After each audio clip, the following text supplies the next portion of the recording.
കർത്താവായ യേശു ക്രിസ്തുവിന്റെ ധന്യ തിരുനാമം വാഴ്ത്തപ്പെടുമാറാകട്ടെ. എല്ലാ ദൈവമക്കളെയും ക്രിസ്തുവേശുവിന്റെ നാമത്തിൽ വന്ദനം ചെയ്യുന്നു. പൗലോസ് എഫെസോസിലെ മൂപ്പന്മാർക്ക് സഭയുടെ ചുമതല കൈമാറ്റം ചെയ്യുമ്പോൾ താൻ വളരെ ഗൗരവത്തോടുകൂടി പറഞ്ഞ ഭാഗമാണ്, നിങ്ങൾ വചനം പ്രസംഗിക്കണം. അതേസമയം തന്നെ പുറത്തു നിന്നും അതുപോലെ സഭയുടെ ഉള്ളിൽ നിന്നും ദുരുപദേശങ്ങളുമായി എഴുന്നേൽക്കുവാൻ സാധ്യതയുള്ള ആടുകളുണ്ട്, ചെന്നായ്ക്കളുണ്ട്. അവകളെ അതീവ കരുതലോടെ ശ്രദ്ധിക്കണം എന്നതാണ്. എന്നാൽ ഇന്ന് നമുക്കത് ശ്രദ്ധിക്കുവാൻ സമയം ലഭ്യമാകുന്നില്ല. ഓരോരുത്തരും അവരവരുടെ ഇഷ്ടപ്രകാരം വചനത്തെ പ്രസംഗിച്ചും വ്യാഖ്യാനിച്ചും മുമ്പിലേക്ക് പോകുന്നതാണ് നമ്മൾ കണ്ടുവരുന്ന രീതി. ഒരു കാലത്ത് നല്ല രീതിയിൽ വചനം പ്രസംഗിച്ചിരുന്ന പ്രഭാഷകർ തന്നെ പിൽക്കാലത്ത് എന്തെങ്കിലുമൊക്കെ സാഹചര്യങ്ങളാൽ അവർ മറ്റുപദേശങ്ങളിലേക്ക് അല്ലെങ്കിൽ വചനാധിഷ്ഠിതമല്ലാത്ത ഉപദേശങ്ങളിലേക്ക് വഴുതിപ്പോകുന്നത് നമ്മൾ കാണാറുണ്ട്. ഒരു കാലത്ത് വചനത്തിന് വിരുദ്ധമായി പ്രസംഗിച്ചിരുന്നവർ പിൽക്കാലത്ത് ശരികൾ തിരിച്ചറിഞ്ഞ് അവകൾ നേരെ ചൊവ്വെ പ്രസംഗിക്കുന്നതും നമുക്ക് വിരളമല്ലാതെ കാണുവാൻ സാധ്യമാണ്. അപ്പോൾ അതുപോലെ തന്നെ തിരിച്ചും നന്നായി യഥാർത്ഥ ദൈവവചനം പ്രസംഗിച്ചിരുന്നവർ ദുരുപദേശങ്ങളിലേക്ക് പോകുന്ന ഒരവസ്ഥയും നമുക്ക് കാണുവാൻ കഴിയുന്നുണ്ട്. ഇവിടെ മുൻകാലങ്ങളിൽ അനുഗ്രഹീത ദൈവദാസനായി മനസ്സിലാക്കിയിരുന്ന പാസ്റ്റർ എം.എ. വർഗീസ് അവരുടെ ഒരു പ്രസംഗത്തെക്കുറിച്ചുള്ളൊരു വിലയിരുത്തലാണ് നടത്തുവാൻ താല്പര്യപ്പെടുന്നത്. അതിന് ഒരു അത്യാവശ്യമായി വരുന്നതിന് കാരണം, ആണ്ടുകൾക്ക് മുമ്പ് എന്ന് പറഞ്ഞാൽ ഒരു 2.5 പതിറ്റാണ്ടുകൾക്ക് മുമ്പ് ബഹുമാന്യ ദൈവദാസന്റെ വചന പ്രഘോഷണം നാട്ടിലെവിടെയുണ്ടെങ്കിലും പോയി കേൾക്കുവാൻ വേണ്ടി താല്പര്യം കാണിച്ചിരുന്ന ഒരാളാണ് ഞാൻ. കാരണം അത് അത്ര നല്ല ആഴമുള്ള വചന സന്ദേശങ്ങളായി അന്ന് മനസ്സിലാക്കിയിട്ടുണ്ട്. അതിന് 2 കാരണങ്ങൾ ഉണ്ടായിരിക്കാം. കാരണം ഒന്ന്, എനിക്ക് അന്ന് വചനത്തെക്കുറിച്ച് അറിവില്ലായ്മ ഉണ്ടായിരിക്കാം. അതിനുശേഷമാണ് ബൈബിൾ കോളേജിൽ പോകുന്നതും പഠിക്കുന്നതും ഒക്കെ. അപ്പോൾ സ്വാഭാവികമായും വചനം പഠിച്ചതിന് ശേഷം അദ്ദേഹത്തിന്റെ പ്രസംഗത്തിലെ പൊള്ളത്തരം തിരിച്ചറിഞ്ഞതാണോ, അതോ ആദ്യകാലങ്ങളിൽ ദൈവദാസൻ നന്നായി ശുശ്രൂഷിച്ചിരുന്നു, പിൽക്കാലത്ത് ഇങ്ങനെ വഴിപിഴച്ചു പോയതാണോ എന്നും അറിവില്ല. ഏതായാലും എന്റെ ചിന്തയിൽ ഒരു കാലത്ത് നല്ല രീതിയിൽ വചനം പ്രസംഗിച്ചിരുന്നയാളാണ് ബഹുമാന്യ ദൈവദാസൻ. എന്നാൽ ഈ കാലഘട്ടത്തിൽ നമ്മൾ കാണുമ്പോൾ വചനത്തെ കോട്ടിക്കളയുന്നു എന്ന് മാത്രമല്ല, വല്ലാതെ അത് വികൃതമാക്കി കളയുന്നു എന്നുള്ളതാണ് യാഥാർത്ഥ്യം. അദ്ദേഹത്തിന്റെ പഴയ പ്രഭാഷണങ്ങളെ കുറിച്ച് ഞാനൊന്നും സംസാരിക്കുവാൻ താല്പര്യപ്പെടുന്നില്ല. അതിനുശേഷം മുൻപിലേക്ക് വന്ന ഒരുപാട് വചനവിരുദ്ധ നിലപാടുകൾ എന്ന് പറഞ്ഞാൽ, വെളിപ്പാട് പുസ്തകം 9-ാം അധ്യായത്തിൽ പറയുന്ന തേളിന്റെ രൂപത്തിൽ കാണുന്ന വെട്ടിക്കിളികൾ എന്ന് പറയുന്നത് സദാം ഹുസൈന്റെ ഹെലികോപ്റ്ററാണെന്ന് വ്യാഖ്യാനിച്ചു തുടങ്ങി. പിന്നീട് അവിടുന്ന് മാലപ്പടക്കം പൊട്ടിയതുപോലെ ദുരുപദേശങ്ങളുടെ ഒരു ഘോഷയാത്രയായിരുന്നു. ഒരു പുതുമ കാണിക്കുവാൻ വേണ്ടിയിട്ടാണോ അദ്ദേഹം കൊണ്ടുവന്നത് എന്നറിയാൻ പാടില്ല. കാരണം ശുശ്രൂഷിക്കുമ്പോൾ ജനത്തിന് ഇഷ്ടപ്പെടുന്ന രീതിക്ക് ശുശ്രൂഷിക്കുവാൻ വേണ്ടിയിട്ട് ഒരല്പം പുതുമയ്ക്ക് വേണ്ടിയിട്ടാണോ ഇതൊക്കെ പറയുന്നത് എന്നറിയാൻ പാടില്ല. എന്തിനാണ് അദ്ദേഹം അങ്ങനെ പറയുന്നത് എന്ന് എനിക്കറിയില്ല. ഏതായാലും ഇപ്പോൾ അദ്ദേഹം പ്രസംഗിച്ചു വരുന്ന എല്ലാ പ്രസംഗങ്ങൾക്കും തന്നെ ദുരുപദേശങ്ങളുടെ ഒരു വല്ലാത്ത ചായ്വ് നമുക്ക് ലഭ്യമാണ്. കേരളക്കരയിൽ ലോകത്തെമ്പാടും ഉണ്ടായിരുന്ന കുരയും ഛർദിയും ഒക്കെ കൊണ്ടിറക്കിയതും അങ്ങനെ കൊണ്ടിറക്കിയ വിദ്വാൻമാർക്ക് അവസരമൊരുക്കി കൊടുത്തതുമെല്ലാം പാസ്റ്റർ എം.എ. വർഗീസ് തന്നെയാണ് എന്നതിന് സംശയമൊന്നും വേണ്ട. ഈ കാര്യങ്ങൾക്ക് ശേഷമാണ് യൂറോപ്പിലെ കൊട്ടാരത്തിൽ നിന്ന് രാത്രിയിൽ അവിടുത്തെ രാജാക്കന്മാർ ഓന്തുകളായി ഇറങ്ങി നടക്കുന്നു എന്നൊക്കെ അദ്ദേഹം പ്രസംഗിച്ചത്. അതിനുമൊക്കെ എന്തെങ്കിലും അടിസ്ഥാനം ഉണ്ടായിരുന്നോ എന്നൊന്നും എനിക്കറിയില്ല. പിന്നെ അലീൻസിനെ കുറിച്ചുള്ള പ്രസംഗമായി എന്തൊക്കെയോ തിരുവചനവുമായി യാതൊരു ബന്ധവുമില്ലാത്ത കാര്യങ്ങൾ പ്രസംഗിച്ച് പിടിപ്പിക്കുന്നതിന് അദ്ദേഹം തൽപരനായിരുന്നു. അതുപോലെ യേശുവിന്റെ രക്തം കണ്ടെത്തി അത് യേശുവിനെ ക്രൂശിച്ചതിന് ശേഷം ക്രൂശിന്റെ അടിയിലുള്ള പാറ പിളർന്ന് അതിലൂടെ താഴേക്ക് പോയി അതിന്റെ അടിയിൽ നിയമപ്പെട്ടകം ഉണ്ടായിരുന്നു, അതിന്റെ പുറത്ത് വീണു എന്നൊക്കെ പറഞ്ഞ് അതും കുറെ ദിവസത്തെ വെപ്രാളവും പ്രസംഗവും ഉണ്ടായിരുന്നു. എന്ന് പറഞ്ഞാൽ ഇന്റർനെറ്റിൽ എവിടെയെങ്കിലും ഒക്കെ വരുന്ന ഫേക്ക് ന്യൂസുകളുടെ അടിസ്ഥാനത്തിൽ അതിന്റെ ആധികാരികത പോലും പരിശോധിക്കാതെ അവകളെ വചനാധിഷ്ഠിതമാണെന്ന് വരുത്തി തീർക്കുകയാണ് ബഹുമാന്യ ദൈവദാസൻ ചെയ്തുകൊണ്ടിരിക്കുന്ന പല അബദ്ധങ്ങളും എന്ന് പറയുന്നത്. അവകൾ അബദ്ധങ്ങളാണെന്ന് തിരിച്ചറിഞ്ഞ് തിരുത്തപ്പെടുന്നതിൽ തെറ്റൊന്നുമില്ല. പക്ഷെ ആ അബദ്ധങ്ങളെ റിപ്പീറ്റ് ചെയ്യുന്നതിലും അദ്ദേഹം താല്പര്യം കാണിക്കുന്നു. അല്ലെങ്കിൽ ആരെങ്കിലും അത് ചൂണ്ടിക്കാണിച്ചാൽ അതിനെ ഗവനിക്കാതെ പോകുന്നതും അദ്ദേഹത്തിന്റെ കൂടെ നിൽക്കുന്ന ജനത്തിന് അപകടത്തിന് കാരണമാകും എന്നതിന് സംശയമൊന്നും വേണ്ട. അതുകൊണ്ട് ചുരുക്കി പറഞ്ഞാൽ അദ്ദേഹത്തിന്റെ പ്രഭാഷണം ശ്രദ്ധിച്ചാൽ ദുരുപദേശങ്ങളുടെ ഒരു വലിയ വേലിയേറ്റം തന്നെ നമുക്ക് കാണുവാൻ കഴിയും. അദ്ദേഹത്തിന്റെ വാർദ്ധക്യ കാലത്ത് നല്ല രീതിയിൽ ശുശ്രൂഷിച്ച് യാത്ര പോകേണ്ടതാണ് നല്ലത് എന്ന ആഗ്രഹത്തിന്മേലാണ് ഈ വചനഭാഗങ്ങൾ പറയേണ്ടി വരുന്നത്. നല്ല നിലയിൽ കർത്താവിന് വേണ്ടി അധ്വാനിച്ച ദൈവദാസൻ എന്ന നിലയിൽ അദ്ദേഹത്തെ ബഹുമാനിക്കുമ്പോൾ തന്നെ അദ്ദേഹത്തിന്റെ വായിൽ നിന്ന് വരുന്ന ദുരുപദേശങ്ങളെ എതിർക്കുക എന്നത് നമ്മുടെ ഉത്തരവാദിത്വമാണ്. എന്റെ വായിൽ നിന്ന് ദുരുപദേശം വന്നാലും അവകൾ എതിർക്കപ്പെടേണ്ടത് തന്നെയാണ്. കാരണം പിശാച് എപ്പോഴും ടാർഗറ്റ് ചെയ്യുന്നത് മുൻപിൽ നിൽക്കുന്ന ദൈവദാസന്മാരെയാണ്. ഇപ്പോൾ ഞാനൊരു ദുരുപദേശം പറഞ്ഞാൽ ചിലപ്പോൾ അത് 50,000 പേരെ വഴിതെറ്റിക്കുവാൻ പര്യാപ്തമായതായിരിക്കും. ഇപ്പോൾ സാധാരണ ഒരാൾ പറഞ്ഞാൽ ചിലപ്പോൾ അയാൾക്ക് ചുറ്റുപാടുമുള്ള 10-50 പേര് മാത്രമേ കേൾക്കത്തുള്ളൂ. നമ്മളെപ്പോലുള്ള ഒരാൾ അത് സംസാരിച്ചാൽ, ദുരുപദേശം സംസാരിച്ചാൽ അവകൾ കൂടുതൽ ആളുകളിലേക്ക് സ്വാധീനം ചെലുത്തുവാൻ കഴിയും എന്നത് പിശാചിനറിയാം. അതുകൊണ്ട് പിശാച് എപ്പോഴും കാര്യഗൗരവമായി തിരഞ്ഞെടുക്കുന്നത് കൂടുതൽ ആൾക്കാരെ അഭിസംബോധന ചെയ്ത് പ്രസംഗിക്കുന്ന ആൾക്കാരുടെ നാവുകളിൽ പിഴവുകൾ കൊണ്ടുവരിക എന്നുള്ളത് തന്നെയാണ്. പിശാചിന്റെ ഉദ്ദേശം മാക്സിമം ആൾക്കാരെ നരകത്തിലേക്ക് കൊണ്ടുപോവുക എന്നുള്ളതാണ്. അതിനാരെ ഉപയോഗിക്കുന്നതിനും അവന് മനപ്രയാസമൊന്നും ഇല്ല. കഴിഞ്ഞ ദിവസം അദ്ദേഹത്തിന്റെ ഒരു വീഡിയോ ലഭ്യമായി. ഞാൻ അതിന്റെ ഒരു ഭാഗം നിങ്ങളെ കേൾപ്പിക്കാം. ആ പ്രസംഗം ഞാൻ ഒരു അരമണിക്കൂറിലധികം കേട്ടു. മുഴുവൻ തുടരെയായിട്ട് മാലപ്പടക്കം പോലെ ദുരുപദേശങ്ങൾ തന്നെ കോർത്തിണക്കിക്കൊണ്ട് അദ്ദേഹം പ്രസംഗിക്കുന്നത് കേട്ടപ്പോൾ വാസ്തവത്തിൽ ഞാൻ വായ പൊളിച്ചിരുന്നു പോയി. അതിൽ അദ്ദേഹം പ്രാരംഭമായി പറയുന്നത് ശാസ്ത്രം ഭൂമിയുടെ ആരംഭത്തെക്കുറിച്ച് പറയുന്ന ബിഗ് ബാങ് തിയറിയെ സപ്പോർട്ട് ചെയ്തിട്ടാണ്. ഒന്ന് ശ്രദ്ധിക്കാം. ഇന്നലെ ഞാൻ പറഞ്ഞു 13.7 ബില്യൺ വർഷങ്ങൾക്ക് പുറകിൽ നിത്യനായ ദൈവം ഉളവാകട്ടെ എന്നർത്ഥം വരുന്ന ഒരു വാചകം പറഞ്ഞു. തിരുത്താൻ പോവുക. നമ്മുടെ വേദപുസ്തകത്തിൽ ഉളവാകട്ടെ എന്ന് ദൈവം പറഞ്ഞുവെന്ന് എഴുതിയിരിക്കുന്നത്. പക്ഷെ എബ്രായ വേദപുസ്തകത്തിൽ ഉളവാകട്ടെ എന്നർത്ഥം വരുന്ന ഒരു പാട്ടുപാടിയെന്ന്. പിതാവും പുത്രനും പരിശുദ്ധാത്മാവും ചേർന്ന് സസ്യങ്ങൾ കൂട്ടമായി ഉളവാകട്ടെ, മത്സ്യങ്ങൾ ഉളവാകട്ടെ, വെളിച്ചം ഉളവാകട്ടെ എന്നിങ്ങനെ അർത്ഥം വരുന്ന ഒരു പാട്ടുപാടിയെന്നാണ് എബ്രായ വേദപുസ്തകം. ശാസ്ത്രത്തിൻ്റെ കണ്ടുപിടുത്തത്തിൽ ആദ്യത്തെ ബിഗ് ബാങ് വേണ്ടിയവർ കേട്ടു. ആദ്യത്തെ ബിഗ് ബാങ് 3 ശബ്ദങ്ങൾ ഒരുമിച്ച് ചേർന്നതാണ്. പിതാവിൻ്റെയും പുത്രൻ്റെയും പരിശുദ്ധാത്മാവിൻ്റെതുമെന്ന് നമ്മൾ പറയും. ശാസ്ത്രം പറഞ്ഞു G boson, X boson, W boson എന്ന 3 ശബ്ദങ്ങൾ ഒരുമിച്ച് ചേർന്നാണ് ഉണ്ടായത്. ആ ശബ്ദങ്ങൾ ഒരു ഗാനമായിരുന്നു. It's a cosmic music. അങ്ങനെയാണ് അദ്ദേഹം എഴുതിയിരിക്കുന്നത്. മിഷിയക്കാക്കു പറയുന്നത് ഇന്ന് ലോകത്തിൽ ജീവനോടിരിക്കുന്ന ശാസ്ത്രജ്ഞന്മാരിൽ ഒന്നാമനാണ് മിഷിയക്കാക്കു. അദ്ദേഹം പറയുന്നത് ഇറ്റ് വാസ് എ മ്യൂസിക്. 3 പേർ ചേർന്ന് പാടിയൊരു ശബ്ദമാണ്. ഈ 3 ശബ്ദങ്ങളെ ഒരുമിച്ച് ചേർത്തത് നടുക്കത്തെ ശബ്ദമാണ്. അത് പുത്രനാണ്. കൊലോസ്യ ലേഖനം പറഞ്ഞു അവനായിട്ടും അവൻ മുഖേനയും സകലതും സൃഷ്ടിക്കപ്പെട്ടു. ഇങ്ങനെ നിത്യനായ ദൈവം പിതാവും പുത്രനും പരിശുദ്ധാത്മാവും ചേർന്ന് പ്രപഞ്ചം സൃഷ്ടിച്ചു. ദൃശ്യവും അദൃശ്യവുമായത് പ്രപഞ്ചത്തിൽ സ്ഥാപിച്ചു. ദൃശ്യമെന്നത് നക്ഷത്രങ്ങളെയും ഗ്രഹങ്ങളെയും, അദൃശ്യമെന്നത് ദൂതന്മാരെയും കുറിക്കുന്ന പദമാണ്. ഇപ്പോൾ വളരെ ഭംഗിയായി ദുരുപദേശം അദ്ദേഹം കടത്തിവിടുകയാണ്. എന്ന് പറഞ്ഞാൽ 1370 കോടി വർഷങ്ങൾക്ക് മുമ്പ് ഒരു മഹാവിസ്ഫോടനം ഉണ്ടായിട്ടാണ് ഇവകളെല്ലാം പരിണമിക്കാൻ ആരംഭിച്ചതെന്നും അവിടെ നിന്നാണ് പരിണാമം ആരംഭിച്ചിട്ട് ഇന്ന് നമ്മൾ കാണുന്ന അവസ്ഥയിലേക്ക് പരിണമിച്ചെത്തിയതെന്നുമാണ് ശാസ്ത്രം നൽകുന്ന നിഗമനം. വളരെ ശ്രദ്ധിക്കണം. ശാസ്ത്രം കണ്ടുപിടിച്ചിരിക്കുന്നതല്ല, ശാസ്ത്രത്തിന്റെ നിഗമനം. അപ്പൊ ശാസ്ത്രം നിഗമനം നടത്തിയിരിക്കുന്നതിനെ നമ്മുടെ ദൈവദാസൻ വചനാടിസ്ഥാനത്തിൽ സത്യമാണെന്ന് തെളിയിക്കാൻ ശ്രമിക്കുകയാണ്. ഇവിടെയാണ് ഏറ്റവും വലിയ അപകടം നിലനിൽക്കുന്നത്. ശാസ്ത്രത്തിന് പോലും ഉറപ്പില്ല ഇത് കൃത്യമായി പൊട്ടിത്തെറിച്ചുണ്ടായതാണോ എന്ന കാര്യത്തെക്കുറിച്ച്.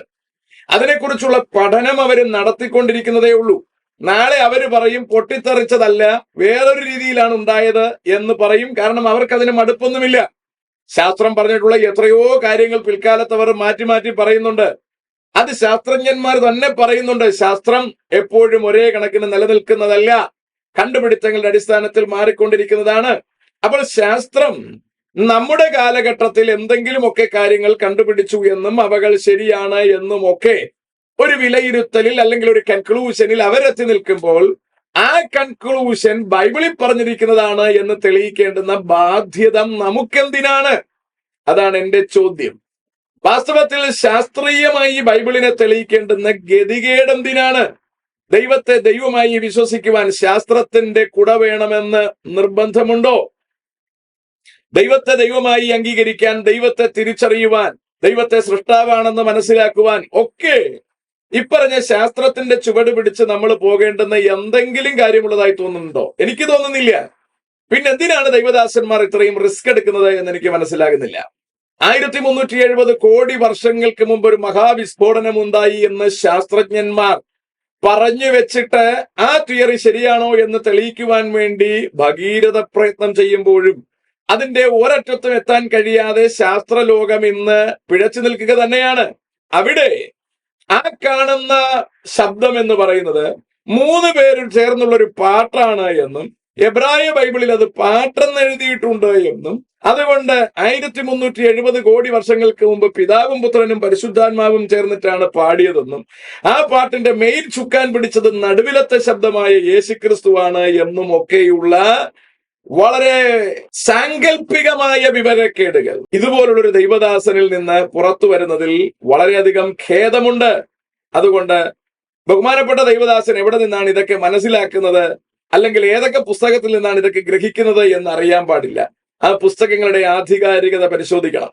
ഈ പറഞ്ഞു വരുന്നതിന്റെ അർത്ഥമനുസരിച്ച് ശാസ്ത്രം കണ്ടുപിടിച്ചത് ശരിയായിരിക്കുന്നു എന്നും പൊട്ടിത്തെറിയിലൂടെ ഉണ്ടായത്, ആ പൊട്ടിത്തെറി എന്ന് പറയുന്നത് പിതാവും പുത്രനും പരിശുദ്ധാത്മാവും കൂടി കുടുംബ പ്രാർത്ഥന നടത്തിയതാണ് എന്നുമൊക്കെ പറയാൻ എന്താണ് ദൈവദാസനെ ഇങ്ങനെയൊക്കെ കാണിക്കുന്നത്? എന്തെല്ലാം നല്ല കാര്യങ്ങൾ തിരുവെഴുത്തിനകത്ത് പ്രസംഗിക്കുവാൻ ഉണ്ട്. യാതൊരു ആധികാരികതയും ഇല്ലാതെ ശാസ്ത്രം പറഞ്ഞു വച്ചിരിക്കുന്ന അടിസ്ഥാനരഹിതമായ തിയറികൾക്ക് മുകളിൽ നമ്മുടെ തിരുവെഴുത്തിനെ സ്ഥാപിച്ച് കൊണ്ടുപോകേണ്ടുന്ന ഗതികേട് വാസ്തവത്തിൽ നമുക്കുണ്ടോ? ഇതിന് ബൈബിളിൽ 2 തെളിവുകളുണ്ട്. ഇതുപോലെ ചെയ്യുന്ന 2 തെളിവുകൾ. പൗലോസിനടുത്ത് പ്രസംഗിക്കുവാൻ ചെന്നപ്പോൾ അവിടെ ഒരു അജ്ഞാതദേവൻ ഇരിക്കുകയാണ്. ആ അജ്ഞാതദേവനെ പ്രസന്റ് ചെയ്തുകൊണ്ട് യേശുക്രിസ്തുവിനെ പ്രസന്റ് ചെയ്യുന്ന ഒരു പരിപാടി പൗലോസ് ലീഗൻ ചെയ്തിട്ടുണ്ട്. അത് വിജയത്തിലേക്ക് കലാശിച്ചതായി ആ ചാപ്റ്റർ അവസാനിക്കുമ്പോൾ കാണുന്നില്ല. യോഹന്നാൻ അതുപോലെ ഒരു കാര്യം ചെയ്യുന്നുണ്ട്. പക്ഷെ അത് വിജയത്തിലേക്ക് കലാശിച്ചു എന്ന് വേണമെങ്കിൽ നമുക്ക് പറയാം. അന്നത്തെ സാഹചര്യം നമുക്കറിയില്ല. ബൈബിളിൽ നമ്മൾ നോക്കുമ്പോൾ നമുക്ക് അങ്ങനെ പറയാം. എൻആർഖേഖോലോഗോസ് എന്ന് പറഞ്ഞുകൊണ്ട് ആദിയിൽ വചനം ഉണ്ടായിരുന്നു, വചനം ദൈവത്തോടു കൂടെയായിരുന്നു, വചനം ദൈവമായിരുന്നു. കാരണം അന്ന് ഗ്രീക്കുകാരുടെ ഇടയിൽ ഒരു ചിന്ത ഉണ്ടായിരുന്നത് ഒരു ശബ്ദത്താലാണ് സകലതും ഉണ്ടായത് എന്നതാണ്. അവിടെയാണ് യോഹന്നാൻ പറയുന്നത് ആദിയിൽ വചനം ഉണ്ടായിരുന്നു, വചനം ദൈവത്തോടു കൂടെയായിരുന്നു, വചനം ദൈവമായിരുന്നു, ആ വചനത്താലാണ് സകലതും ഉളവായത് എന്ന വ്യാഖ്യാനം അദ്ദേഹം നൽകുന്നത്. അത് എത്രത്തോളം അന്നത്തെ കാലഘട്ടത്തിൽ ഇമ്പാക്ട് ഉണ്ടാക്കി എന്നൊന്നും നമുക്കിന്നറിയില്ല. ഏതായാലും ഇവിടെ നമ്മൾ പറയുന്ന ഈ കാര്യങ്ങൾക്ക് അപകടമുണ്ടാകാൻ ഒരുപാട് സാധ്യതയുണ്ട്. കാരണം 10 കൊല്ലം കഴിയുമ്പോൾ ശാസ്ത്രം 1370 കോടി വർഷം മുമ്പ് വിസ്ഫോടനമൊന്നും നടന്നിട്ടില്ല എന്നും ഈ അടുത്ത ഇടയ്ക്കായിട്ട് മറ്റെന്തോ സംഭവിച്ചതാണ് എന്നും ഇവർ ഒരു നിഗമനത്തിലേക്ക് എത്തി. അവർക്ക് നിഗമനത്തിലെത്താൻ പ്രയാസമൊന്നുമില്ല. എന്ന് പറഞ്ഞാൽ ഞങ്ങളൊക്കെ സ്കൂളിൽ പഠിക്കുമ്പോൾ 9 ഗ്രഹങ്ങൾ ഉണ്ടായിരുന്നു. ഇപ്പൊ വരുമ്പോൾ 1 ഇല്ല, 8 ഉള്ളൂ. അപ്പോൾ അന്ന് 9 ഗ്രഹങ്ങളെ അടിസ്ഥാനപ്പെടുത്തി ഒരു പ്രസംഗം വച്ചിരുന്നാലോ ആ പ്രസംഗങ്ങൾ യൂട്യൂബിൽ കിടക്കുമെന്നറിയണം. വരുന്ന തലമുറ ഇവകൾ മണ്ടത്തരങ്ങളാണെന്ന് തിരിച്ചറിയും. അതുകൊണ്ട് ശരിയാണെന്ന് ഉറപ്പില്ലാത്തവകൾ പ്രസംഗിക്കാതിരിക്കുന്നതാണ് ജ്ഞാനം എന്ന് പറയുന്നത്. നമ്മൾ വെറുതെ തൽക്കാലത്തേക്ക് എന്തെങ്കിലും മാസ്മരികത ഉണ്ടാക്കാൻ ശ്രമിക്കുന്നത് അബദ്ധമാണ്. വരുന്ന തലമുറയെ വഴിപിഴപ്പിക്കുവാൻ പിശാച് ഇവകൾ എടുത്തുപയോഗിക്കുമെന്നതിന് സംശയം വേണ്ട. അതുപോലെ വളരെ കരുത്തനായ ഒരു പ്രസംഗകനായിരുന്ന ഒരു ദൈവദാസൻ പ്രസംഗിച്ചത് ഞാൻ ഓർക്കുന്നുണ്ട്. പണ്ട് സദാം ഹുസൈനാണ് വരാൻ പോകുന്ന എതിർ ക്രിസ്തു എന്ന്. മഹദിയാം ബാബിലോൺ എന്ന് പറയുന്നത് ഇറാഖ് ആയതിനാൽ ഇറാഖിന്റെ തലവനായിരുന്ന സദാം ഹുസൈനാണ് വരാൻ പോകുന്ന, ലോകത്തെ ഭരിക്കാൻ പോകുന്ന ഏക ഭരണാധികാരി എന്ന് സദാം ഹുസൈൻ ഉഷാർ ഭരണാധികാരി ആയിരുന്ന കാലഘട്ടത്തിൽ പ്രസംഗിച്ചു. സദാം മരിച്ചുപോയി എന്നറിയണം. ഈ പ്രസംഗിച്ച ഉപദേശി ഇന്നും മരിച്ചിട്ടില്ല, ഇരിപ്പുണ്ട്. അപ്പോൾ ഇയാൾക്ക് വാസ്തവത്തിൽ ഇപ്പോൾ എതിർ ക്രിസ്തുവിനെ കുറിച്ച് എന്തായിരിക്കും അഭിപ്രായം ഉണ്ടാവുക? അപ്പോൾ ശരിക്കും ബൈബിൾ നമുക്ക് തരാത്ത അറിവുകളെ, ബൈബിൾ നമുക്ക് വെളിപ്പെടുത്താത്തവകളെ ഏച്ചുകെട്ടി വെളുപ്പിക്കാൻ നമ്മൾ ശ്രമിച്ചാൽ നമ്മൾ അപകടത്തിൽ ചെന്ന് ചാടും എന്നതിന് സംശയം വേണ്ട. ഇവകൾ ഫോൾസ് ഇന്റർപ്രിട്ടേഷൻസ് ആണ്. ബൈബിളിന്റെ അപകടമല്ലിത്. ഇവകൾ വ്യാഖ്യാനികളായ നമ്മളുടെ പരുവക്കേടുകളാണ്. അതുകൊണ്ട് അറിഞ്ഞോ അറിയാതെയോ ബഹുമാന്യനായ ദൈവദാസൻ ചെയ്യുന്നത് ശാസ്ത്രം പറയുന്നത് ശരിയാണ് എന്നും അത് ഞങ്ങളുടെ ബൈബിളിൽ പറഞ്ഞിട്ടുണ്ട് എന്നും വരുത്തി തീർക്കുവാനുള്ള ശ്രമമാണ്.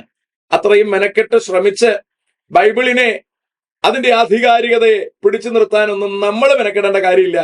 ബൈബിളിൽ പറഞ്ഞിരിക്കുന്നവകളെ തെറ്റെന്ന് തെളിയിക്കാൻ ആർക്കും ആവില്ല. കാരണം അതിൽ പറഞ്ഞിരിക്കുന്നവകൾ സത്യമായതുകൊണ്ട് തന്നെയാണ്.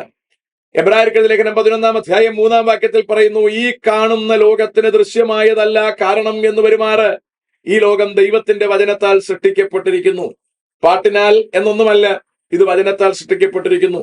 ദൈവം ഉണ്ടാകട്ടെ എന്ന് പറഞ്ഞപ്പോൾ ഇവകൾ ഉണ്ടായത് തന്നെയാണ് എന്നും ഇതിന്റെ അടിസ്ഥാനം കണ്ടുപിടിക്കുവാൻ സാധ്യമല്ല എന്നും, കാരണം ഇതിന്റെ the cause of the creation of this visible universe is invisible എന്നും ബൈബിൾ വളരെ കൃത്യമായി പരാമർശിച്ചു വെക്കുമ്പോൾ അതിന്റെ പുറത്ത് കയറി വേറെ പരാമർശനം നടത്തി ശാസ്ത്രം പറയുന്നത് ശരിയാണ്, അത് തന്നെയാണ് ബൈബിളിൽ പറയുന്നത് എന്നും വെച്ച് ശാസ്ത്രത്തോടൊപ്പം ബൈബിളിനെ താഴ്ത്തിക്കെട്ടാൻ ശ്രമിക്കരുത് എന്നാണ് ബഹുമാന്യ ദൈവദാസനോടും ദൈവദാസന്റെ പ്രസംഗം കേട്ടുകൊണ്ടിരിക്കുന്ന നമ്മളോടെല്ലാവരോടുമായി എനിക്ക് പ്രബോധിപ്പിക്കുവാനുള്ളത്. ദൂതന്മാരെ അതത് നക്ഷത്രങ്ങളിൽ, നക്ഷത്രമണ്ഡലങ്ങളിൽ പാർപ്പിച്ചു. അതിശക്തന്മാരും ഏറ്റവും വലിപ്പമുള്ളവരുമായ ദൂതന്മാരെ സ്വർഗത്തിൽ തന്നെ പാർപ്പിച്ചു. അവരുടെ വലിപ്പമൊന്നും നമുക്ക് മനസ്സിലാകത്തില്ല. നാം ഉൾപ്പെടുന്ന നമ്മുടെ ഭൂമിയുടെ അടുത്ത് നിൽക്കുന്ന നക്ഷത്രമാണ് നമ്മുടെ സൂര്യൻ. ഇവർ തമ്മിലുള്ള വലിപ്പ വ്യത്യാസം കേട്ടിട്ടുണ്ടോ? നമ്മുടെ ഭൂമിയുടെ 13 ലക്ഷം ഇരട്ടി വലിപ്പമാണ് നമ്മുടെ സൂര്യന്. നമ്മുടെ ഭൂമിയുടെ 13 ലക്ഷം ഇരട്ടി വലിപ്പമാണ് നമ്മുടെ സൂര്യന്. നമ്മുടെ സൂര്യൻ ആകാശത്തിലെ കുട്ടി നക്ഷത്രങ്ങളുടെ കൂട്ടത്തിൽ ഒരെണ്ണം. കുട്ടി നക്ഷത്രങ്ങളുടെ കൂട്ടത്തിൽ ഇന്ന് വരെ കണ്ടുപിടിക്കപ്പെട്ടിട്ടുള്ള ഏറ്റവും വലിയ നക്ഷത്രത്തിന് നമ്മുടെ സൂര്യനേക്കാൾ 25,000 ബില്യൺ 225 ലക്ഷം കോടി ഇരട്ടി വലിപ്പമാണ്. സൂര്യനേക്കാൾ 25 ലക്ഷം കോടി ഇരട്ടി വലിപ്പമാണ് ഇന്ന് വരെ കണ്ടുപിടിച്ചിട്ടുള്ള വലിയ നക്ഷത്രം. യുവൈ കാനിസ് മജോറിസ് എന്ന് അദ്ദേഹത്തെ വിളിക്കും. അതിൻ്റെ വെളിച്ചവും അങ്ങനെ തന്നെയാണ്, അതിൻ്റെ ചൂടും അങ്ങനെ തന്നെയാണ്. ഈ വലിപ്പ ചെറുപ്പ വ്യത്യാസമുള്ള നക്ഷത്രങ്ങളെ സൃഷ്ടിച്ച് അതിനകത്തെല്ലാം ഈ ദൂതന്മാരെ പാർപ്പിച്ചു. ഈ വലിയ നക്ഷത്രങ്ങളിൽ പോലും കൊള്ളാത്ത വലിയ ദൂതന്മാരെ സ്വർഗത്തിൽ പാർപ്പിച്ചു. അതിലൊരുത്തനായിരുന്നു ലൂസിഫർ. ഈ പറയുന്ന കാര്യങ്ങൾക്കൊന്നും യാതൊരു ആധികാരികതയും ഇല്ല. എവിടെ നിന്ന് വായിച്ചിട്ടാണ്, ആരുടെ പ്രസംഗം കേട്ടിട്ടാണ് വെച്ച് താങ്ങുന്നതെന്നൊന്നും അറിയാൻ പാടില്ല. നക്ഷത്രങ്ങളെ കുറിച്ച് പറയുന്നത് ശാസ്ത്രം പറയുന്ന കാര്യത്തിൽ നിന്നും നമുക്ക് ശരിയായിരിക്കാം എന്ന് അനുമാനിക്കാം. ബൈബിളിൽ നക്ഷത്രങ്ങളെ കുറിച്ച് പറയുന്നുണ്ട്. നക്ഷത്രവും തമ്മിൽ ശോഭ കൊണ്ട് വ്യത്യാസമുണ്ട് എന്നുള്ള പരാമർശമുണ്ട്. ഇവകളിൽ ഒക്കെ കിടപ്പുണ്ട്. അപ്പൊ നക്ഷത്രങ്ങളെല്ലാം സൃഷ്ടിച്ചത് ദൂതന്മാരെ പാർപ്പിക്കാൻ വേണ്ടിയാണെന്ന് എന്തിന്റെ അടിസ്ഥാനത്തിൽ പറഞ്ഞു എന്ന് എനിക്കറിയില്ല. ഏതായാലും നക്ഷത്രത്തിന്റെ വലിപ്പത്തെ കുറിച്ച് പറഞ്ഞു. അതും ശാസ്ത്രം നമുക്ക് തരുന്ന ഒരു കണക്കാണ്. ഏകദേശം ശരിയായിരിക്കാം എന്ന് നമുക്ക് അനുമാനിച്ചാൽ ഭൂമിയേക്കാൾ വലുതാണ് സൂര്യൻ, കറക്റ്റാണ്.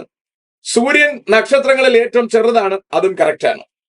ഇവിടെ ഓരോ നക്ഷത്രങ്ങൾക്കും ദൂതന്മാരെ ദൈവം സൃഷ്ടിച്ചാക്കി എന്നും ഈ ഒരു നക്ഷത്രത്തിലും ഉൾക്കൊള്ളാൻ കഴിയാത്തത്ര വലിയ ദൂതന്മാരുണ്ടായിരുന്നു എന്നും ആ ദൂതന്മാരെ സ്വർഗത്തിൽ പാർപ്പിച്ചിരുന്നു എന്നും അതിലൊരു ദൂതനാണ് ലൂസിഫർ എന്നും ഒക്കെ എന്തിന്റെ അടിസ്ഥാനത്തിൽ പറയുന്നു എന്ന് എനിക്ക് മനസ്സിലാകുന്നില്ല.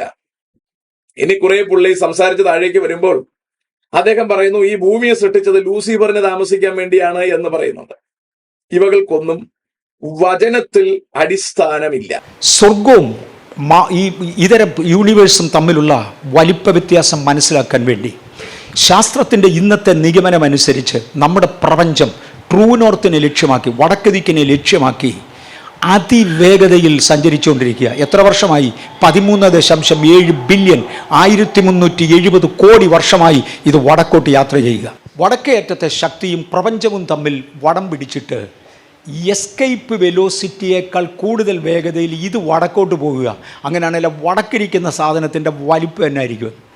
ഒരു ബ്രദർ ഇൻ്റർനെറ്റ് നോക്കുന്നത് ഞാൻ കണ്ടു. കൂട്ടത്തിൽ വൈറ്റ് സിറ്റിയും കൂടെ ഒന്ന് നോക്കിയൊക്കെ മോനെ, ഇത് കഴിഞ്ഞാണെങ്കിൽ കുറച്ച് മനസ്സിലാവും. വൈറ്റ് സിറ്റിയും കൂടെ ഒന്ന് നോക്കിയൊക്കെ. ഈ 2 എയർ ഒബ്സർവേറ്ററികൾ കണ്ടുപിടിച്ചത് വൈറ്റ് സിറ്റി എന്ന പേരിൽ വടക്കേ അറ്റത്തൊരു പട്ടണമുണ്ടെന്ന്. ഇന്നതിനെക്കുറിച്ചുള്ള ഒരു വിവരങ്ങളും പുറത്തു വരുന്നില്ല. കാര്യം ഇൻ്റർനാഷണൽ ലോ അനുസരിച്ച് ഏതെങ്കിലും ഒരു മതത്തിൻ്റെ വിശ്വാസത്തെ ഉയർത്തുകയോ വേറൊരു മതത്തിൻ്റെ വിശ്വാസത്തെ താഴ്ത്തിക്കെട്ടുകയോ ചെയ്യുന്ന യാതൊന്നും ഇൻ്റർനെറ്റിലിടാൻ പാടില്ല. ആ കാരണത്താലില്ല. പക്ഷെ പണ്ടിട്ടത് ഇപ്പോഴും ചിലത് കിടപ്പുണ്ട്. ഇപ്പോഴെന്ന് പറഞ്ഞാൽ ഈ ആണ്ടി നോക്കിയില്ല, ഞാൻ നോക്കിയിട്ട് 4-5 വർഷമായി. 4-5 വർഷത്തിന് മുമ്പേ കണ്ടു. ആരെങ്കിലും കോപ്പി ചെയ്തതിൽ ഇട്ടിട്ടുണ്ട് വൈറ്റ് സിറ്റി. ഞാൻ കോപ്പി ചെയ്ത് ഞാൻ ഇട്ടിട്ടുണ്ടായിരുന്നു വൈറ്റ് സിറ്റി. ആ പട്ടണത്തിൻ്റെ പ്രത്യേകത കേൾക്കണോ? പ്രപഞ്ചത്തിൽ കാണുന്ന സകലതും ഗോളാകൃതിയോ ഒരു ബോളിൻ്റെ ഷേപ്പോ അല്ലെങ്കിൽ എലിപ്റ്റിക്കൽ ഷേപ്പ്, കോഴിമുട്ടയുടെ ഷേപ്പോ ആണ്. പക്ഷേ ഈ പറയുന്ന സാധനം ക്യൂബിക്കലാണ്. നീളവും വീതിയും ഉയരവും തുല്യം. നിങ്ങളങ്ങനെ ഒരു പട്ടണത്തെക്കുറിച്ച് കേട്ടിട്ടുണ്ടോ? പുതിയ യെരൂശലേം വെളിപ്പാട് പുസ്തകത്തിൽ കിടപ്പുണ്ട്. ഇപ്പം 2 പ്രധാനപ്പെട്ട ഒബ്സർവേറ്ററികൾ പറഞ്ഞു ഒരു സിറ്റി കണ്ടിട്ടുണ്ട്. ഒന്ന് നിറം തൂവെള്ളയാണ്, 2, നീളവും വീതിയും ഉയരവും തുല്യമായ ക്യൂബിക്കൽ ഷേപ്പാണ് അങ്ങനെ ഒന്നേ ഉള്ളു പ്രപഞ്ചത്തിൽ സോഫാർ കണ്ടത്. 3, അതിൻ്റെ വലിപ്പം കണക്ക് കൂട്ടാൻ ആരെയെ കൊണ്ടും ഒക്കത്തില്ല, എങ്കിലും അതിൻ്റെ വട്ടത്തിൽ ഒരു മതിലുള്ളതായി മനസ്സിലാകാം. ആ മതിലിൻ്റെ മുമ്പിൽ ഒരു ഗേറ്റുണ്ട്, വീഥിക്ക് ചുറ്റും ഒരു മതിലും, ആ മതിലിൻ്റെ മുമ്പിൽ ഒരു ഗേറ്റുമുണ്ട് എന്ന് ബൈബിൾ പറയുന്നു സ്വർഗത്തെക്കുറിച്ച്. ഇവർ പറഞ്ഞു ഒരു ഒരു ഒരു ഒരു ഗേറ്റുണ്ട്. ആ ഗേറ്റിൻ്റെ വലിപ്പം ഒന്ന് കേട്ടോണം. 18 ട്രില്യൺ നോട്ടിക്കൽ മൈലാണ് അതിൻ്റെ വീതി. ഇവർ കണക്ക് കൂട്ടി വെച്ച് ഇവിടെ നിന്ന് കറക്റ്റായിട്ട് അളക്കാനൊന്നും നോക്കത്തില്ല, ഇവിടെങ്ങും അല്ല, ഇതങ്ങ് അകലെയാണ്. പക്ഷേ അവർ അളന്നേച്ച് ഒക്കുന്ന അളവിൽ അളന്നേച്ച് പറയുന്നത് 18 ട്രില്യൺ നോട്ടിക്കൽ മൈൽ. ഒരു ട്രില്യൺ എന്ന് പറഞ്ഞാൽ എന്തുവാ? 1ൻ്റെ വലത്തുവശത്ത് 12 പൂജ്യം ഇടണം, അതാ ട്രില്യൺ. 18 ട്രില്യൺ നോട്ടിക്കൽ മൈലാണ് ആ ഗേറ്റിൻ്റെ വീതി. അതാണ് സ്വർഗത്തിൻ്റെ വലിപ്പം. ഈ ചില്ലറ നക്ഷത്രങ്ങളിൽ ഒതുങ്ങാത്ത പുള്ളികളെ സ്വർഗത്തിലോട്ടാക്കി. അങ്ങനെ 9.2 ബില്യൺ വർഷങ്ങൾ സ്വർഗത്തിൽ ഭരണം നടന്നു. 9.2 ബില്യൺ 920 കോടി വർഷങ്ങൾ കഴിഞ്ഞതോടെ ലൂസിഫർ പറഞ്ഞു, എനിക്കും ആരാധന വേണം. ഇനി ഇത് അങ്ങോട്ട് കേൾക്കാനുള്ള ആരോഗ്യം എനിക്കില്ല. ഇത് കേട്ടോണ്ടിരിക്കുന്ന ജനത്തെ സമ്മതിക്കണം. കാരണം പുത്തനരിശിലയും കണ്ടുപിടിച്ചിരിക്കുന്നു എന്നാണ് ഈ പറയുന്നത്. എന്താണ് പറയുക? ദൈവം തന്നെ സ്നേഹിക്കുന്നവർക്ക് ഒരുക്കിയിരിക്കുന്നത് ഒരു കണ്ണും ഇതുവരെ കണ്ടിട്ടില്ല, ഒരു മനുഷ്യന്റെയും ഹൃദയത്തിൽ തോന്നിയിട്ട് പോലുമില്ല എന്ന് പൗലോസ് പറയുമ്പോൾ, യോഹന്നാൻ അപ്പോസ്തലന് ദൈവം അത് കാണിച്ചു കൊടുത്തു എന്നും അത് തന്റെ കാന്തയ്ക്ക് വെളിപ്പെടുത്തി കൊടുക്കുവാൻ വേണ്ടിയാണ് എന്നും അതിന്റെ അളവടക്കം വെളിപ്പാട് പുസ്തകത്തിൽ വളരെ ഭംഗിയായി പറഞ്ഞിരിക്കുമ്പോൾ, അതിന്റെ എത്രയോ ട്രില്യൺ വലിപ്പം കൂട്ടിയാണ് മൂപ്പര് കണ്ടുപിടിച്ചിരിക്കുന്ന ഈ പുത്തനരിശലേമിന്റെ അളവിന്റെ സൈസ് പറയുന്നത്. എനിക്കിവിടെ ഒരുപാട് കമന്റ് പറയാനില്ല, കാരണം ഇത് കേട്ട് ഞാൻ കറണ്ടടിച്ചതുപോലെ ഇരുന്നു പോയി. മാന്യ സുഹൃത്തുക്കളെ, ദൈവത്തിന്റെ പദ്ധതിയിൽ മറച്ചു വച്ചിരിക്കുന്ന കാര്യങ്ങളിൽ പ്രധാനപ്പെട്ടവകളാണ് ഈ ഭൂമിയുടെ അടക്കമുള്ള സൃഷ്ടിപ്പും ഇതിന്റെ അവസാനത്തെ വിധിയും. ഇത് ദൈവമക്കൾക്ക് വളരെ ചുരുക്കം ഭാഗങ്ങൾ വെളിപ്പെടുത്തി കൊടുത്തിട്ടുണ്ട്. ഇത് നമ്മുടെ തലച്ചോറിൽ ഒതുങ്ങുന്നത് പോലുമല്ല, അവകൾക്ക് എത്രയോ അപ്പുറത്താണ്. ഈ മേഖലകളിൽ എങ്ങും എന്ന് പറഞ്ഞാൽ ഇതിന്റെ അങ്ങേയറ്റവും ഇതിന്റെ 1ാം തലവും ഇതിന്റെ അവസാനത്തെ തലവും ഒരു കാരണവശാലും ഒരു മനുഷ്യർക്കും ഒരു സംവിധാനങ്ങളിലൂടെയും ദർശിക്കാൻ സാധ്യമല്ല. പ്രധാന മേഖലകളെല്ലാം നാളിതുവരെ മാർമികമാണ്, ഇനി എക്കാലവും മാർമികമായി തന്നെ തുടരുകയും ചെയ്യും. അവകൾ കണ്ടുപിടിക്കപ്പെട്ടു എന്ന് പറഞ്ഞ് ആരെങ്കിലും നിങ്ങളെ മസ്തിഷ്ക പ്രക്ഷാളനം നടത്താൻ ശ്രമിച്ചാൽ നിങ്ങൾ ദയവായി കാര്യം തിരിച്ചറിയണം. നിങ്ങളുടെ വിശ്വാസത്തെ വഴിപിഴപ്പിക്കാൻ വേണ്ടി കൊണ്ടുവരുന്ന ചിന്തകളാണ് ഇവകളെ നിങ്ങൾ തള്ളിക്കളയണം എന്നാണ് എനിക്ക് നിങ്ങളോട് ഓർപ്പിക്കുവാനുള്ളത്. ദൈവമക്കൾ എന്ന നിലയിൽ നമുക്ക് അത്യാവശ്യം വേണ്ടുന്ന വെളിപ്പാട് പുസ്തകത്തിനകത്ത് നൽകിയിട്ടുണ്ട്. നിത്യരാജ്യത്തിൽ എത്തുവാൻ ആവശ്യമായത് മുഴുവൻ കർത്താവ് നമുക്ക് നൽകിയിട്ടുണ്ട്. പരിശുദ്ധാത്മാവിനെ പ്രാപിക്കുക, വചനപ്രകാരം ജീവിക്കാൻ നിർബന്ധം കാണിക്കുക. നമ്മളിൽ കർത്താവ് പ്രതീക്ഷിക്കുന്നത് നിത്യരാജ്യത്തിൽ ചെന്നെത്തുക എന്നുള്ളതാണ്. ഇങ്ങനെയുള്ള ശാസ്ത്രം കണ്ടുപിടിച്ചിരിക്കുന്നു എന്ന് പറയുന്ന അശാസ്ത്രീയമായ വെളിപ്പെടുത്തലുകൾ, ഇമാജിനേഷൻസ്, ഇതിന്റെ പുറകെ ഒന്നും പോയി ആയുസ് പാഴാക്കി കളയരുത്. നമ്മൾ യേശുക്രിസ്തുവിന്റെ വചനത്താൽ നിറയുക, പരിശുദ്ധാത്മാവിനാൽ നിറയുക. പരിശുദ്ധാത്മാവ് നമുക്ക് നൽകുന്ന പ്രത്യാശയിലാണ് നമ്മൾ വളരാൻ, അല്ലാതെ ഇതുപോലെയുള്ള ലൊട്ടിലൊടുക്ക് ലാടവൈദ്യന്മാർ പറഞ്ഞു തരുന്ന ഉടായിപ്പുകളിലല്ല. ഇവകൾക്ക് അടിസ്ഥാനമില്ല. നാളെ ശാസ്ത്രജ്ഞന്മാർ മറ്റെന്തെങ്കിലും പറയുമ്പോൾ അതിന്റെ പുറകെ നമ്മള് ചൂട്ടും കെട്ടി ഓടേണ്ടി വരും. ആകാശവും ഭൂമിയും മാറിയാലും മാറ്റമില്ലാത്ത തിരുവെഴുത്തുകളിൽ ആശ്രയിച്ച് കർത്താവിനെ മുറുകെ പിടിച്ച് പരിശുദ്ധാത്മാഭിഷേകം പ്രാപിച്ച് സ്വർഗീയ ദർശനം, സ്വർഗീയ പ്രത്യാശ ആത്മാവിൽ വർദ്ധിപ്പിച്ച് നിത്യതയ്ക്കൊരുങ്ങണം. ഇങ്ങനെയുള്ളവർ വഴിപിഴപ്പിക്കാൻ ശ്രമിക്കുമ്പോൾ ഇവരുടെ പ്രസംഗം പോലും കേൾക്കുവാൻ നിങ്ങൾ മുതിരരുത് എന്നാണ് എനിക്ക് നിങ്ങളോട് ഓർപ്പിക്കാനുള്ളത്. വചനത്തെ ആയിരിക്കുന്നത് പോലെ വ്യാഖ്യാനിച്ച് തുടങ്ങി ജനത്തെ കൂട്ടത്തോടെ വഴിപിഴപ്പിക്കുവാനുള്ള പിശാചിന്റെ തന്ത്രങ്ങളാണ് ഇവകൾ. ഇവരൊക്കെ എപ്പോഴാണ് കാലുമാറിയതെന്ന് എനിക്കറിയില്ല. ഈ പ്രസംഗങ്ങൾ 100% വചനവിരുദ്ധവും അബദ്ധങ്ങളുമാണ്. ഇവകൾ ദൈവമക്കൾ ഒഴിവാക്കി തിരുവചനത്തെ മാറോട് ചേർത്ത് പിടിച്ച് നിത്യതയ്ക്ക് ഒരുങ്ങണം എന്നാണ് എനിക്ക് നിങ്ങളോട് ഓർപ്പിക്കാനുള്ളത്. ഇമ്മാതിരി ദൈവദാസന്മാർക്ക് വേണ്ടി പ്രാർത്ഥിക്കുവാനും തയ്യാറാകണം. അവരുടെ ഒരു മടങ്ങി വരവിന് വേണ്ടി വചനം മര്യാദയ്ക്ക് പ്രസംഗിക്കുവാൻ, തിരുവെഴുത്തുകളെ ജനത്തിന്റെ നിത്യജീവനാകുന്നത് പോലെ പ്രസംഗിപ്പാൻ, പൗലോസ് പറയുന്നത് പോലെ മാനസാന്തരത്തെക്കുറിച്ചും കർത്താവിനുള്ള നിത്യജീവനത്തെക്കുറിച്ചും ഞാൻ നിങ്ങളോട് പ്രസംഗിച്ചു എന്ന് പറയുന്നത് പോലെ ഗുണമുള്ളത് പ്രസംഗിപ്പാൻ ഇന്നുള്ള ദൈവദാസന്മാരെ ദൈവം ഉപയോഗിക്കേണ്ടതിനായി നമുക്ക് പ്രാർത്ഥിക്കാം. കരുതലോടിരിക്കാം. ആരും നിങ്ങളെ തെറ്റിച്ച് കളയാതിരിപ്പാൻ സൂക്ഷ്മതയുള്ളവരായിരിപ്പീൻ. തത്വജ്ഞാനവും വെറും വഞ്ചനയും കൊണ്ട് ആരും നിങ്ങളെ കവർന്നു കളയാതിരിപ്പാൻ സൂക്ഷിച്ചുകൊള്ളുവിൻ. ഇത് മനുഷ്യരുടെ സമ്പ്രദായമാണ്, നിത്യതയ്ക്കൊത്തതല്ല. അതുകൊണ്ട് കരുതലോടെ ജീവിക്കാം, നിത്യതയ്ക്കൊരുങ്ങാം. ദൈവം നമ്മെല്ലാവരെയും അനുഗ്രഹിക്കുമാറാകട്ടെ.